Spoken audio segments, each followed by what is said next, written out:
நல்லாமூர் மீனாட்சி சுந்தரேஸ்வரர் ஆலயத்தில் மகா சிவராத்திரி பெருவிழா நடைபெற்றது. செங்கல்பட்டு மாவட்டம் மதுராந்தகம் வட்டம் நல்லாமூர் கிராமத்தில் அமைந்துள்ள மீனாட்சி சுந்தரேஸ்வரர் ஆலயம் மகா சிவராத்திரி பெருவிழா நடைபெற்றது. இந்நிகழ்வில் கோவில் நிர்வாகி தயாளன் தலைமையில் 1000 பக்தர்களுக்கு அன்னதானம் வழங்கப்பட்டது.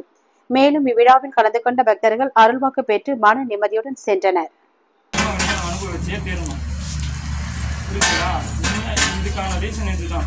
ஏன்னா நான் இது ஏன் உங்ககிட்ட சொல்றேன்னா முறை புரியுங்களா, எல்லாத்தையும் விட்டு நீங்களா கட்டணும்னு நினைச்சா கட்டி முடியுமா ஒரே நாள்ல? அதுக்கான டைமிங் எடுத்துக்குது இல்லை. அது மாதிரி தான் தேடுறதுக்கான ஒரு டைமிங்.